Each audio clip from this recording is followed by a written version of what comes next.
할렐루야. 반갑습니다. 뵙고 인사 나누겠습니다. 사랑합니다. 축복합니다. 네, 감사합니다.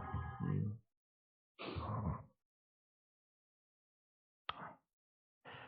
행복한 가정, 부부의 질서란 제목으로 5월 가정의 달을 맞이해서 오늘 네 번째 주일날 이 말씀을 통해서 함께 은혜를 받고자 합니다. 결혼이 무엇입니까? 남자가 여자가 결혼하는 것. 결혼이 무엇이냐고 질문하면 이 질문에 대답하신 분들이 거의 없습니다. 동서울로의 목사 후보생 면접할 때도 묻습니다. 총각들한테 결혼이 무엇이지? 이렇게 물으면 신학을 한 친구들도 이 결혼에 대한 정확한 대답을 하는 친구들이 대부분이 없습니다. 혹은 우리가 결혼에 대한 지식이 갖고 있다 할지라도 우리는 죄로 오염된 지식을 갖고 있기 때문에 늘 자기 소견에 옳은 대로 대답한 것을 보게 되어집니다. 오늘날 수많은 가정들이 깨어져 갔던 본질적인 이유는 바로 결혼이 무엇인지를 모르기 때문에 찾아온 결과가 아닌가 그렇게 생각을 해봅니다. 결혼은 어떤 수학 공식처럼 논리적으로 설명할 수 있는 것도 아니고요. 또 결혼은 어찌 상담이나 어떤 경험적인 지식도 아닙니다. 만약 우리가 결혼을 어떤 경험적인 지식으로 한다면 내가 결혼을 한 번 하는 지식보다 두 번, 세 번 하는 결혼해본 훨씬 더 많은 지식을 축적하지 않겠습니까? 그런데 그렇게 경험으로 결혼을 아는 것은 결코 아닙니다. 결혼은 무엇인가? 이 정의에 대한 대답을 우리는 내려야 합니다. 그래야만이 이 땅에 하나님께서 가정이라는 공동체를 세우셨던 이 가정을 통해서 무엇을 이 세상에 비추기를 원하시는가? 무엇을 나타내기를 원하시는가? 우리가 그 하나님의 자녀로서의 사명을 다할 수가 있습니다. 부부의 결혼에 대해서 대부분이 생각한 것은 자기 소견에 옳은 대로 각자의 견해를 갖고 있습니다. 이것 때문에 우리는 하나가 되지 못하고 우리의 가정을 통해서 이루고자 하시는 하나님의 고려가 주신 그 뜻을 나타내지 못합니다. 행복한 결혼을 위해서라도 자기의 소견을 버리고 성경이 말하는 결혼이 무엇인가? 최초로 하나님께서 세우셨던 그 가정이 무엇을 하나님께서 원하고 계시는 것인지 우리를 창조하시고 지으시고 가정을 세우신 하나님이 그 답을 해 주셔야 합니다. 먼저 우리 아동부를 함께 우리가 함께 세대가 연합해서 예배를 드리기 때문에 1분 30초 영상을 잠깐 보도록 하겠습니다. 잠깐 영상을 보겠습니다. 이 영상을 비출 때마다 영상이 준비가 안 됐다고 합니다. 우리 갑자기 영상 본다니까 우리 아니가 자세를 바로 잡았는데 미안해요. 영상부하고 어제 제가 보내드렸는데 안 된 것 같습니다. 우리 최초의 결혼식으로부터 오늘 좀 출발을 하고 싶습니다. 창세기 창조의 기사가 창세기 1장과 2장에 창조의 기사가 기록이 되었습니다. 놀라운 것은 창세기 1장이든 창세기 2장이든 창조의 모든 기사를 창조를 마친 이후에 마지막 창조의 결과물로 창조의 목적이 결혼으로 끝나고 있는 것을 보게 되어져요. 그러니까 창세기 1장, 2장의 핵심은 결혼이에요. 첫째 날, 둘째 날, 셋째 날, 일곱째, 여섯째 날까지 하나님께서 모든 것을 창조하신 이후에 남녀를 지으시고 가정을 세우셨는데 에덴 동산을 주시고 아담을 그곳에 두시고 하와를 만드셔서 그 가정을 만드셨는데 부부를 세우셨는데 이 부부를 세우셨던 본질적인 목적이 창조의 모든 기사가 창조의 모든 결론이 창조의 목적이 결혼으로 맞춰지고 있다면 창조의 시작이 마침이 결혼이라면 분명히 이 결혼이 얼마만큼 이 땅에 중요한가 이 결혼을 통해서 하나님이 창조의 완성을 통해서 무엇을 드러내고 계신가를 우리는 생각해 볼 수가 있을 것입니다. 너무 중요합니다. 창세기 1장과 2장의 창조의 기사가 약간 다른 것을 여러분은 아실 겁니다. 창세기 1장에서는 첫째 날, 둘째 날 소설적으로 창조된 대략을 설명하고 있습니다. 그리고 그곳에 남녀 부부의 가정에 대한 부분을 마무리합니다. 창세기 2장에 가면 좀 다르게 기록이 되어 있습니다. 창세기 2장에 가면은 어떤 소설적인 것보다도 창조의 어떤 시간적인 차이를 두고 말씀하고 있어요. 하나님께서 유일 동안 모든 것을 창조하신 이후에 남자를 지으십니다. 에덴 동산을 창설하시고 그곳에 남자를 두십니다. 아담을 두셔요. 그리고 동물들을 만드십니다. 창조의 대략이요, 2장에. 동물을 만드신 이후에 그 이후에 아담을 깊게 잠들게 하고 그리고 하와를 하나님께서 창조하신 것을 보게 됩니다. 뭔가 다르죠. 왜 그러셨을까? 그럼 창세기 1장과 2장이 틀린 모습처럼 보여지기 때문에 하나님 말씀이 이상이 있는 것인가? 우리는 그렇게 생각할 수가 있습니다. 그런데 그렇지 않습니다. 하나님 말씀은 틀릴 수가 없습니다. 하나님이 왜 그러셨을까? 그러면 왜 창세기 2장을 통해서 창조의 모든 것들을 마무리하시면서 남자를 지으시고 에덴 동산을 창설하시고 동물들을 만드시고 그리고 그곳에 세 번째로 하와를 아내를 만드신 이유가 무엇인가? 왜 가정을 그때 세우셨을까? 하나님이 동시에 이렇게 질문해 볼 수가 있을 거예요. 하나님 동시에 아담과 하와를 만드실 수 있는 분이 아니십니까? 근데 하나님은 그렇게 지으질 않으셨어요. 왜 하나님께서 이런 질서를 두셨는가? 시간적인 차이를 두셨는가? 바로 그것은 가장 중요한 성경이 끊임없이 강조한 것이 하나가 있습니다. 한 단어가 있습니다. 그것은 질서라는 단어입니다. 질서예요. 여러분 디모데전서 2장 11절부터 13절 말씀까지 보면은 바울은 디모데에게 편지를 보내면서 하나님께서 창조 가운데 남녀를 지으셨던 순서를 이야기를 합니다. 그러면서 그 순서를 말하면서 가장 중요한 한 단어를 소개합니다. 그것이 질서라는 단어입니다. 질서예요. 대부분 많은 사람들이 어떻게 남자를 먼저 지으시고 나중에 하와를 아내를 만들었는가, 여자를 만들었는가, 이 질서란 단어를 갖고 특별히 페미니스트라든지 이 여성 운동하셨던 분들은 이 부분에 대한 거부합니다. 그래서 성경을 곡해한다든지 하나님의 말씀을 외면한다든지 그 말씀을 거부한 것을 보게 되어집니다. 그런데 창조 기사에서 정말로 하나님께서 우리에게 지금 말씀하고 싶은 것은 창조 속에서 남녀의 질서를 지금 강조하고 있습니다. 하나님께서 아담을 지으신 다음에 에덴 동산을 창설하셨습니다. 그리고 그곳에 경작하도록 하셨어요. 경작하도록 하신 하나님께서 아담을 통해서 에덴 동산을 경작해 가실 때 에덴 동산은 성소입니다. 거룩한 성전의 섬김이에요. 그래서 경작이라는 단어가 아바드라는 단어인데 예배하는 단어예요. 성전 제사의 단어를 쓰고 있습니다. 그러니까 그것은 결국은 에덴 동산은 일하는 공동체가 아니라 그 일을 통해서 이루실 하나님의 나라예요. 거룩한 성전의 제사에 모든 것들을 지금 이루어지고 있는 것을 만나게 되어집니다. 하나님께서 원하신 것은 그거예요. 에덴 동산이 거룩한 하나님이 임재 계시고 그 임재 계신 하나님의 그 영광스러움을 사람을 통해서 하나님의 형상대로 치임받은 사람을 통해서 하나님이 누구신가를 이 땅에 다스리도록 보여주도록 하나님이 사람을 지으신 거예요. 그 이후에 여자를 독특하게 창조하신 것을 보게 됩니다. 하나님은 아담을 흙으로 지었다면 동일하게 여자도 흙으로 지을 수 있지 않겠습니까? 같은 날 똑같이 같은 시간에 아담과 하와를 창조할 수 있는 분 하나님이 아니십니까? 모든 동물들을 안수 한 상씩 하나님께서 완벽하게 만들어내셨습니다.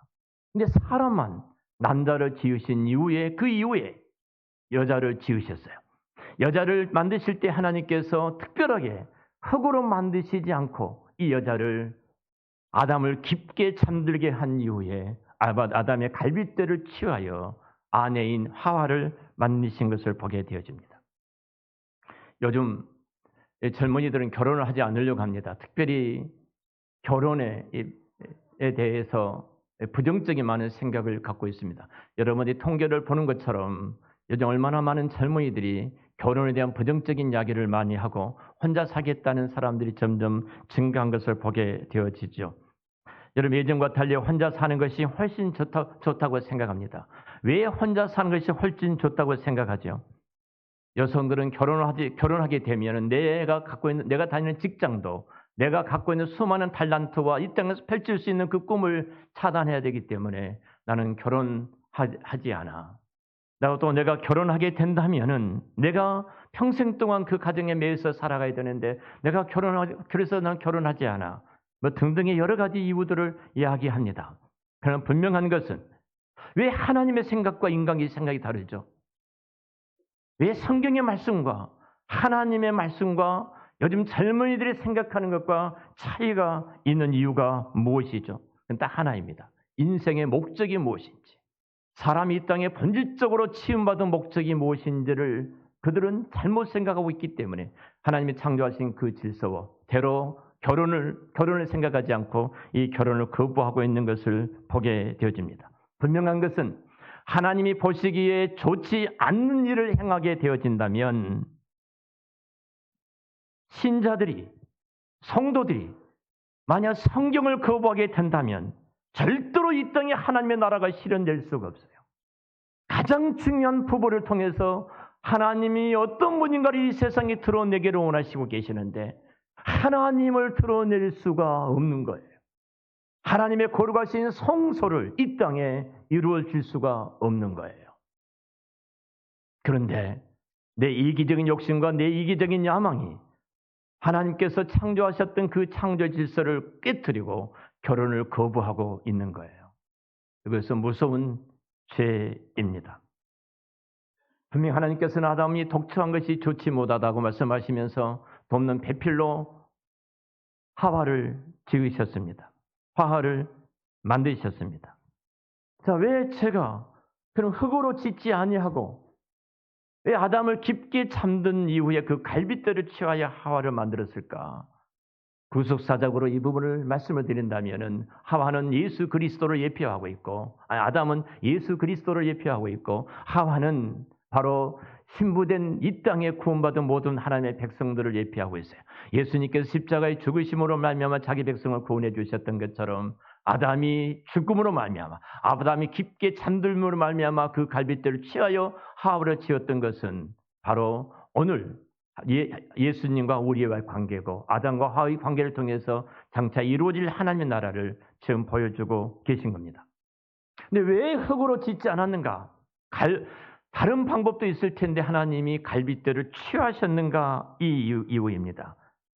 고린도전서 11장 8절 말씀 보면 그 기원을 분명하게 말합니다. 그 기원은 하나님의 의도는 하와는 그 기원이 누구에게 있다는 거예요?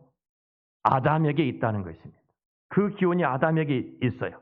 그래서 성경은 남자가 여자에게서 난 것 같이 여자가 남자에게서 났다고 말합니다.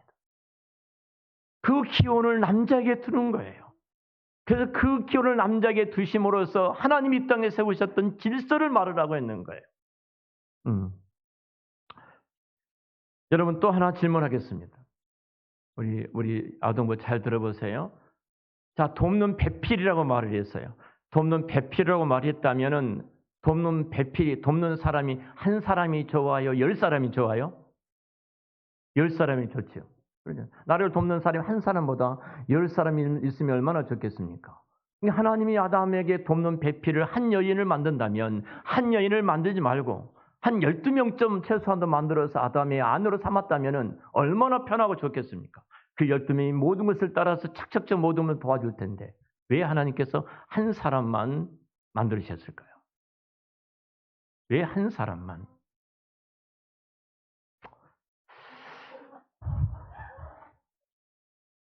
갈비뼈가 다 없어졌기 때문에 너무 감사합니다. 제가 생각하지 못한 이야기를 해주셔서 그러면 아담은 갈비뼈가 남자는 하나가 부족한가요?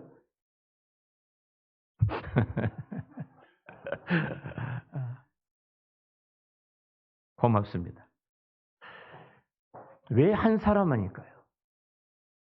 왜 한 사람? 그 기독교는 일부 일처제를 강조하죠. 일부 다처제가 아니죠. 한 사람입니다. 성경이 이것에 대해서 정확하게 말라기 시대에 굉장히 타락하고 어두운 시대입니다. 자기 소견에 옳은 대로 살아가는 시대예요. 남자들이 수많은 여자들을 거느리고 싶은 그 욕망에 따라 살아가는 그 어두운 시대에 이런 질문을 합니다. 왜 하나님께서 한 사람으로만 결혼하도록 해야지? 이 질문을 해요. 동일하게 이 시대도 수많은 남자들에게 그런 질문이 있을 것입니다. 왜 한 사람으로만 결혼해야 되지? 말라기 2장 15절에 이 대답에서 이렇게 말씀을 어찌하여 하나만 만드셨느냐? 그 말라기 그 타락하고 어두운 그 시대에 왜 하나님께서 한 여자로만 아내로 맞이해서 결혼해야 되는가? 이 질문에 대해서 혼탁하고 어두운 죄 가운데 있는 그 시대의 이 질문에 대해서 하나님께서 말라기 선지자를 통해서 거룩한 그 하나님의 가정에 대해서 이야기하시면서 창세기까지 거슬러 올라갑니다. 창세기 하나님께서 지으셨던 한 여자를 기록했던 그 이야기를 가지고 말씀하는 거예요. 왜 하나님이 그러셨을까? 아담의 돕는 배필을 10명이나 20명 만들었으면 얼마나 좋을 텐데 한 여인만 놔두었는가? 한 여인만. 성경이 이렇게 말해요. 경건한 자손을 얻게 하려 하심이라. 경건한 자손을. 아담을 통해서 이루어졌던 하와를 통해서 경건한 가정, 경건한 자손이 누구예요? 장차 이루어질 예수 그리스도예요. 하나님은 그렇게 거룩하신 하나님의 경륜을 이루어가고 계시는 거예요. 여러분, 한 여인을 만나서 결혼해서 한 가정을 세웠던 중요한 목적은 딱 하나입니다. 내 자손들이 거룩한 하나님의 축복받은 자손들이 되어지기 위해서.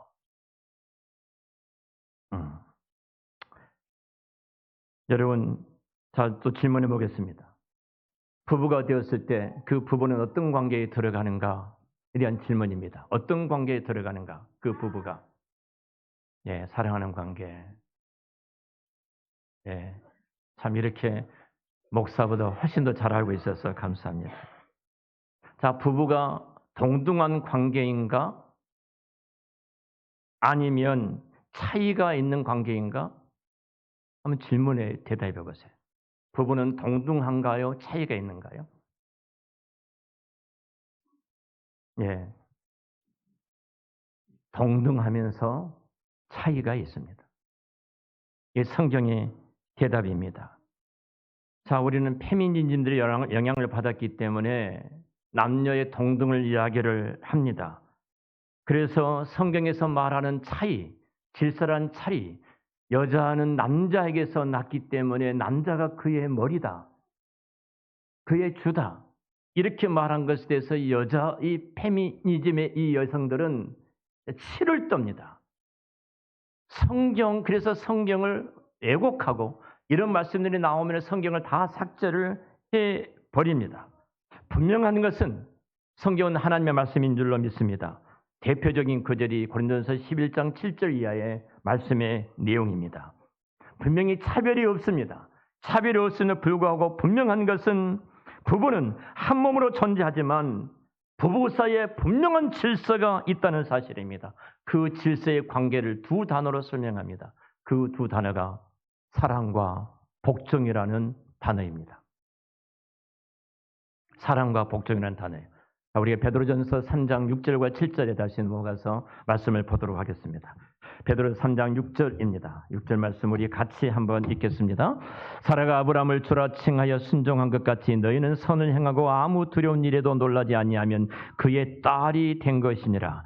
자, 분명히 아내들에게 지금 1절부터 6절까지 아내들이요 이렇게 말씀을 하고 있는데 그 아내들이 마지막 결론적으로 6절에 사라라는 한 여인을 믿음의 어미였던 열국의 어미였던 사라를 통해서 그 말씀을 주고 계시는데 사라를 봐라. 사라는 그의 남편 아브라함을 주라고 했다. 퀴리오스예요. 마치 예수 그리스도 외에는 붙일 수 없는 그 단어. 그 단어를 사라가 지금 사용하고 있다는 거예요. 내 남편은 주다. 이렇게 지금 말씀하고 있어요. 여러분, 이 말씀을 통해서 지금 보여주고 있는 것이 무엇이에요?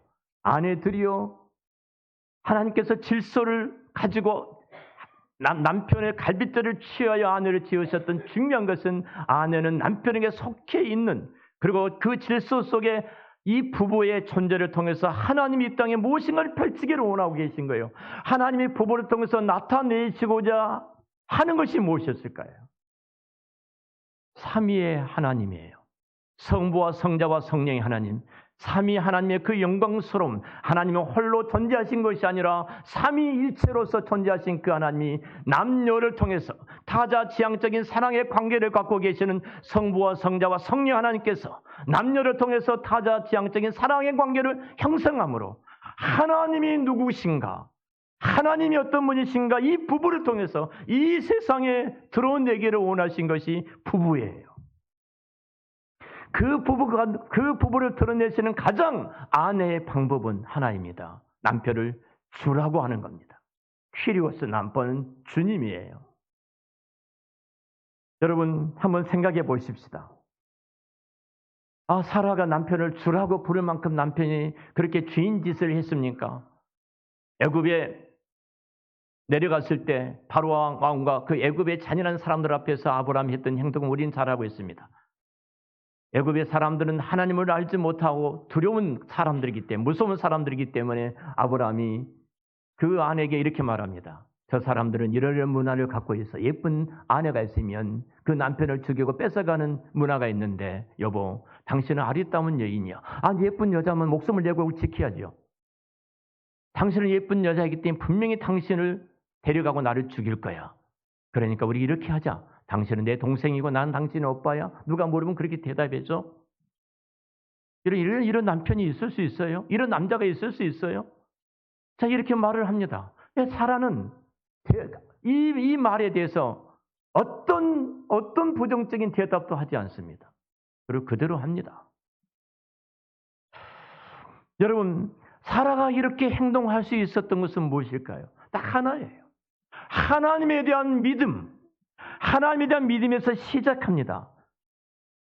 하나님에 대한, 하나님의 말씀을 경외하고 하나님의 재부셨던 그 질서에 대한 믿음의 그 모습이 그렇게 순종으로 나타나는 거예요. 아내 여러분들이 남편에게 복종하지 못한 이유는 무엇 때문에 우리가 복종을 못합니까? 딱 하나예요. 하나님에 대한 믿음을 갖고 있지 못하기 때문에 우리가 순종하지 못한 것입니다. 아내가 남편에게 복종하고 순종하면은, 하나님을 내가 믿고 순종하면은 남편이 복을 받은 것이 아니라 누가 복을 받느냐면은 아내가 복을 받게 되어 있습니다. 그래서 뭐라고 칭한다는 거예요?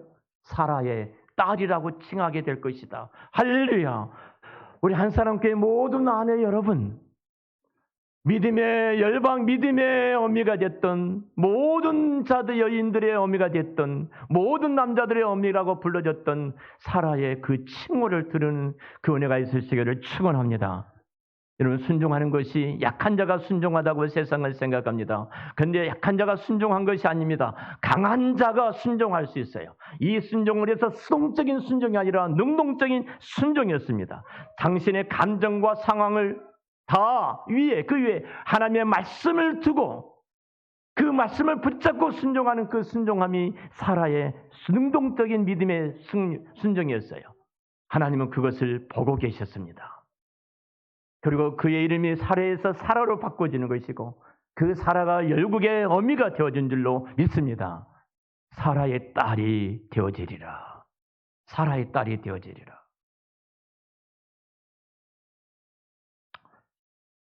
자, 오늘 이어서 3장 7절의 성경이 이렇게 말을 합니다. 남편들아, 사실 오늘 7절만 가지고 말씀을 드리려고 그랬어요. 6절을 잠깐 말씀을 드렸는데요. 7절입니다. 남편들아, 이와 같이 지식을 따라 너희 아내와 동거하고 그를 더 연약한 그릇이요 또 생명의 은혜를 함께 이어받을 자로 알아 귀히 여기라. 이런 너희 기도가 막히지 아니하게 하려 함이라. 아멘.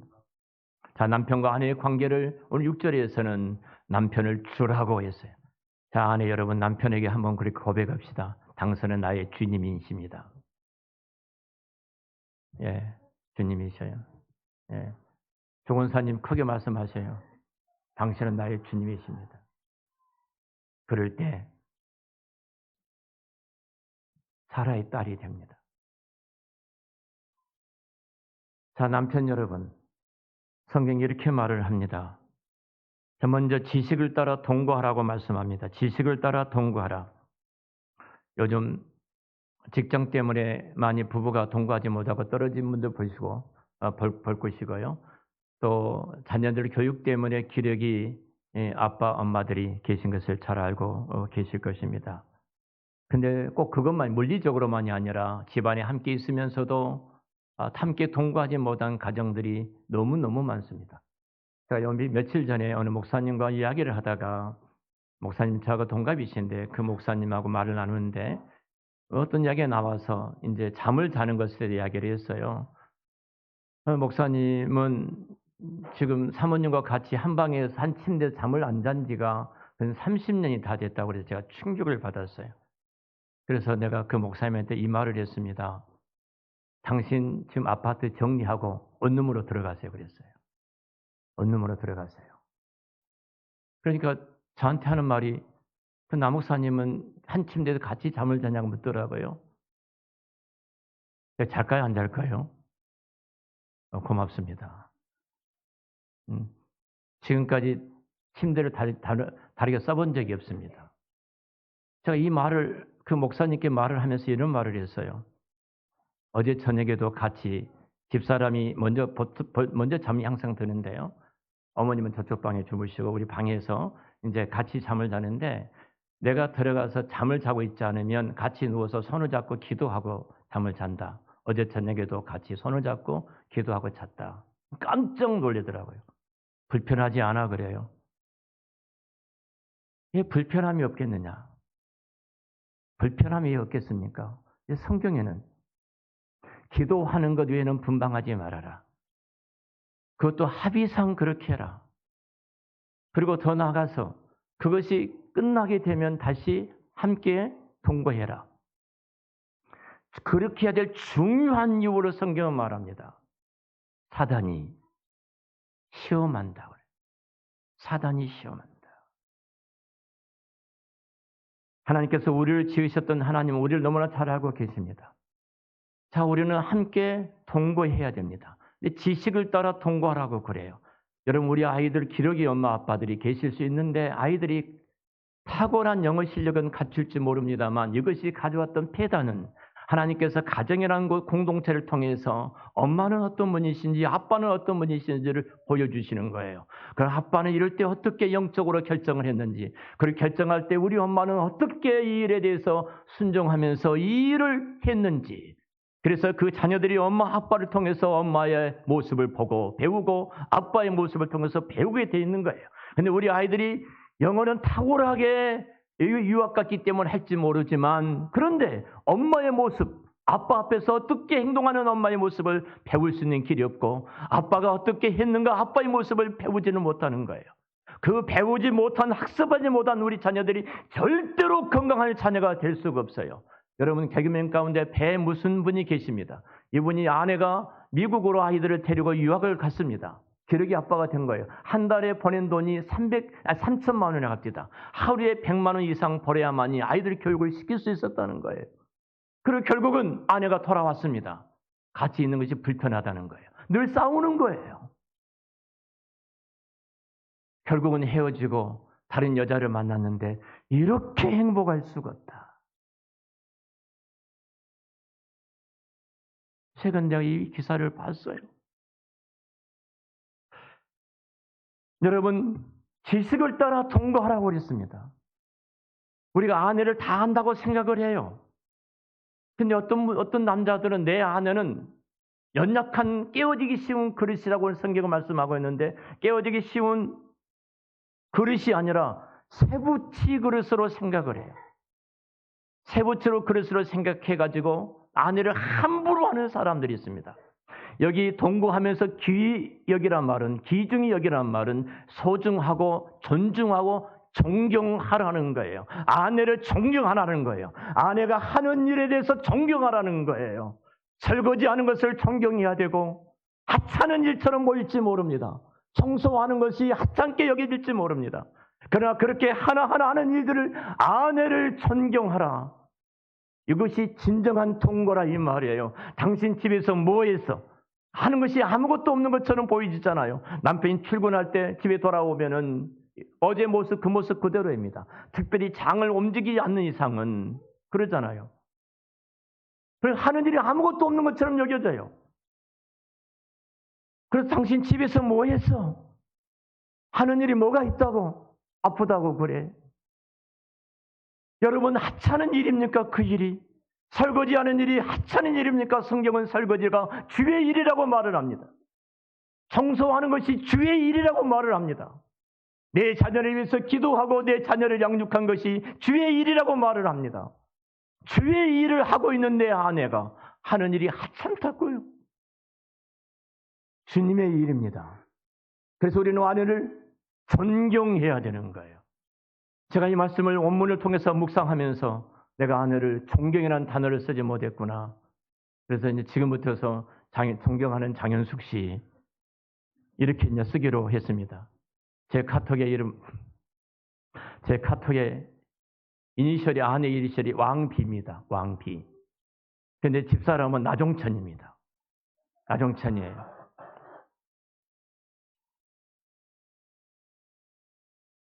왜 우리가 하찮게 여기냐면요. 이것은 누구나 다 할 수 있다고 생각을 해요. 설거지나 밥을 짓는 일이나 청소하는 것은 누구나 다 할 수 있다. 대부분 남편들은 직장에 다니기 때문에 직급에 따라서 봉급이 달라집니다. 전문직일수록 더 많은 봉급을 받습니다. 그러나 전문직이 아닌 것은 여러분 기본 봉급밖에 받지를 못합니다. 이런 일들 우리는 하찮게 여깁니다. 누구나 다 할 수 있기 때문에. 여러분 청소부가 우리 청소를 하신 분들이 여러분 그 일이 하찮은 일입니까? 그분들이 일주일, 2주일만 우리가 쓰레기를 치워가지 않는다면 우리는 그 쓰레기 냄새 때문에 견딜 수가 없을 것입니다. 하찮은 일이 아니라 이 말입니다. 그들은 너무너무 중요한 일을 하고 있는 거예요. 아내들이 하는 일이 얼마나 중요한 일인지 모릅니다. 설거지 하나 하는 것이 주님의 일이고 빨래 하나 하는 것이 주님의 일이고 청소하는 것이 주님의 일이에요. 그래서 우리 주의 일을 그렇게 감당하고 있는 그 아내를 우리는 존경하고 존중하고 소중하게 여기라고 말합니다. 그것은 그러지 않으면 쉽게 그 아내는 유리처럼 깨어지기 쉬운 그릇이기 때문에 존경하라. 그게 사랑에서 나오는 겁니다. 그 가정이 행복하고 그 가정을 통해서 하나님은 위대하신 하나님의 그 영광스러운 삼위 하나님의 모습을 이 세상에 드러내게 되실 줄로 믿습니다. 말씀을 마치겠습니다. 사랑 우리 한사랑 가정 여러분, 5월 가정의 달을 맞이해서 오늘 가정의 행복에 대한 말씀을 함께 나누었습니다. 오늘 이 말씀에 우리가 주목해야 될 것을 생명의 유업을 함께 받을 그 은혜를 생명의 은혜를 함께 받을 자로 알아라 이렇게 말씀합니다. 이 말씀은 생명의 유업이라는 것은 죽어서 천국에서 남편과 함께 아내와 함께 누릴 그 유업이 아닙니다. 천국에는 부부가 없습니다. 부부가 없어요. 그러니까 이 부부의 유업은 이 땅에서 누릴 하나님의 풍성한 이 땅에 누릴 하나님의 축복이라는 거예요. 하나님께 누릴 생명의 풍성한 축복입니다. 그 생명의 풍성한 은혜의 축복은 뭐예요? 하나님 그분을 이 세상에 드러내는 겁니다. 남편이 아내를 주라고 칭할 때 남편의 영광이 아니라 아내의 영광입니다. 아내, 당신을 위해서 남편을 주라 여기라. 하나님께서 당신을 사라의 딸이라고 칭해 줄 것이다. 남편에게 이렇게 말합니다. 남편 아내를 그렇게 동거하고 귀히 여기는 중요한 이유가 생명의 은혜를 함께 얻을 자뿐만 아니라 당신의 기도가 막히지 않기 위해서. 여러분, 내 기도가 이 땅에서 가장 슬픈 일은 우리의 기도가 막힌 일입니다.